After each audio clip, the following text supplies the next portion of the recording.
तो finally IIT Hyderabad ने भी जो समर इंटर्नशिप का एप्लीकेशन है वो लाइव कर दिया है। अब उनके वेबसाइट पे जाके आप क्या कर सकते हो, इसके लिए अप्लाई कर सकते हो। ये इनका ऑफिशियल वेबसाइट है। यहाँ पे आप जाओगे तो नीचे आपको दिख जाएगा अप्लाई फॉर श्योर इंटर्नशिप 2026। इस पर क्लिक करके सारा डिटेल फिल करके अप्लाई कर सकते हो। अभी आईआईटी हैदराबाद काफ़ी न्यूज़ में था। क्यों न्यूज़ में था? तो यहाँ पे इनके स्टूडेंट ने 2.5 करोड़ का पैकेज लिया है, ठीक है, जो कि अभी तक का इंस्टीट्यूशन में सबसे हाईएस्ट है। यानी कि इससे पहले कोई इतना हाईएस्ट पैकेज किसी का नहीं रहा है। तो अगर आपको इस ऐसे पर्टिकुलर इंस्टीट्यूट में इंटर्नशिप करने का मौका अगर मिलता है तो आपको मिस नहीं करना चाहिए। तो चलिए स्टार्ट करते हैं इस वीडियो में कि कौन कौन से लोग इसके लिए एलिजिबल होंगे, आपका डेडलाइन क्या है, आपको स्टाइपेंड मिलेगा कि नहीं मिलेगा, इन सारे इन्फॉर्मेशन के बारे में हम जानते हैं। तो चलिए स्टार्ट करते हैं इस वीडियो को बिना किसी देरी के। तो सबसे पहले पॉइंट आता है कि कितने सीट्स हैं।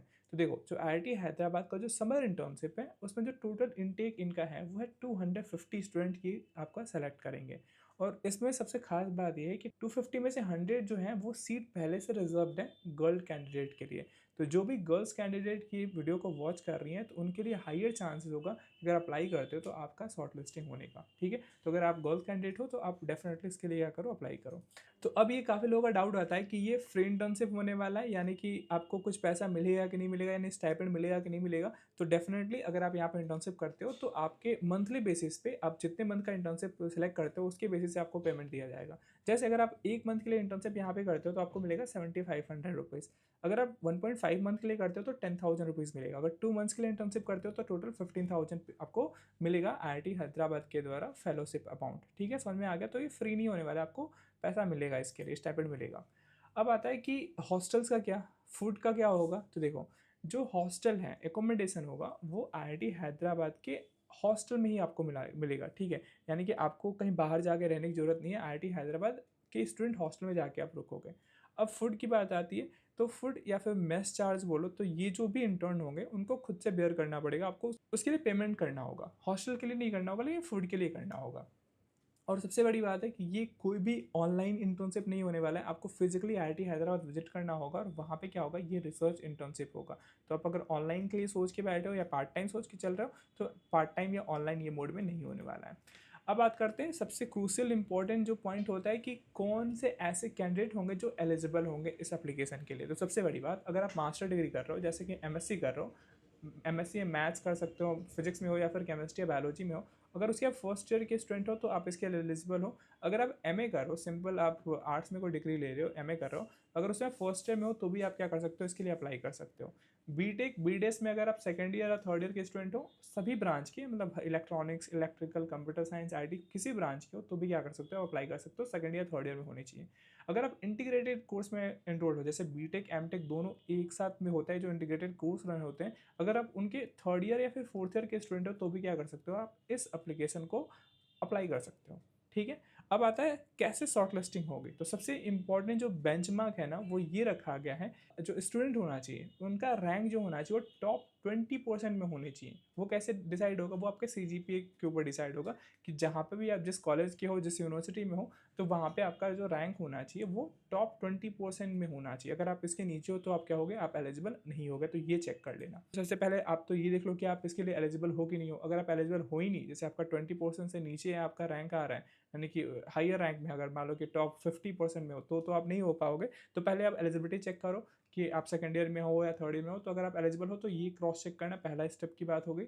दूसरा स्टेप ये होता है कि आपको ऑफिशियल सर्टिफिकेशन लेटर लेना होगा आपके हेड ऑफ इंस्टीट्यूशन से, ठीक है। ये इंपॉर्टेंट है, ठीक है। और आप ऐसा भी नहीं कर सकते कि ये टॉप 20% मांगा गया है तो ये कैसे डिसाइड होगा। तो ये आपको प्रूफ के रूप में जो आपका इंस्टीट्यूट है वो आपको ये बताएगा कि आप 20% में हो कि नहीं टॉप में। अगर नहीं हो तो फिर आप अप्लाई नहीं करना, ठीक है। और फिर जाके आप, मैं लिंक दे दूंगा डिस्क्रिप्शन में, वहाँ पे जाके अप्लाई कर लेना।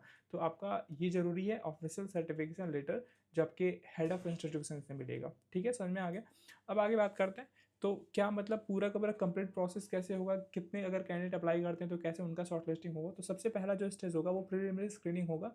ये कैसे होगा, ये पूरे के पूरे आपका डिपेंड करता है एकेडमिक परफॉर्मेंस पे। जिनका एकेडमिक परफॉर्मेंस अच्छा होगा उसके बेसिस पे ये क्या करेंगे, पहला प्रिलिमिनरी स्क्रीनिंग करेंगे, ठीक है। दूसरा स्टेज आता है ऑनलाइन इंटरव्यू का। आपको ऑफलाइन में इंटरव्यू नहीं जाके देना है आईआईटी हैदराबाद में, जो आपका इंटरव्यू होने वाला है वो ऑनलाइन ही होगा, ठीक है।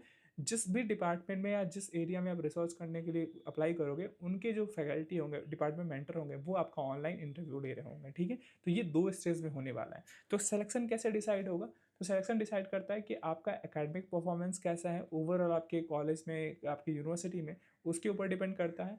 दूसरा, अगर आपने research and extra curricular work किया हुआ है, आपने सीवी में उसको लगाया हुआ है, आपको एक्स्ट्रा मिल जाएगा, आपके शॉर्टलिस्ट होने के चांसेस काफ़ी बढ़ जाएंगे।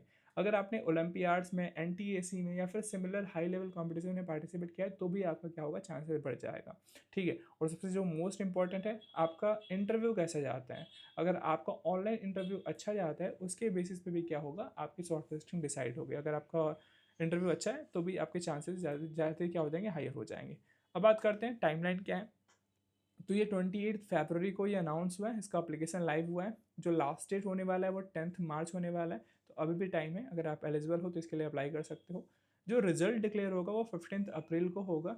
और जो प्रोग्राम स्टार्ट होने वाला है उसका अभी टेंटेटिव डेट है, ये फिक्स डेट नहीं है, हो सकता है 1-2 दिन आगे पीछे हो जाए। लेकिन जो अभी टेंटेटिव डेट इन्होंने डिक्लेयर कर रखा हुआ है कि जो इंटर्नशिप स्टार्ट होने वाला है वो 15 मई से स्टार्ट होने वाला है, जब तक कि आपका कैंपस वगैरह बंद हो जाएगा। फिर आप फ्री हो गए तो आप इतने टाइम से जाके ये इंटर्नशिप कर सकते हो, ठीक है।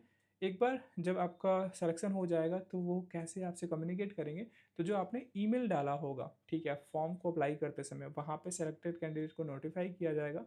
और जो फाइनल जो लिस्ट है वो एसआरसी के ऑफिशियल वेबसाइट पे न्यूज़ या अनाउंस सेक्शन में वो आपको यहाँ पे मिल जाएगा, ठीक है। तो अगर आप एलिजिबल हो तो डेफिनेटली जाके अप्लाई करो बिना किसी देरी के, क्योंकि लिमिटेड सीट्स हैं। अब एक बार सीवी अच्छे से बना लेना, जितना भी एक्स्ट्रा करिकुलर एक्टिविटी हो गया, अगर आप किसी चीज़ में पार्टिसिपेट किया हो उसको अच्छे से बिल्ड करना। जो लेटर है आपको जो इंस्टीट्यूशन से लेना है वो आप तैयार कर लेना, और सारा एक बार कलेक्ट करने के बाद आप डेफिनेटली जाके इसको अप्लाई करो, ठीक है। तो मिलते हैं नेक्स्ट वीडियो में नेक्स्ट टॉपिक के साथ। जय हिंद, जय भारत।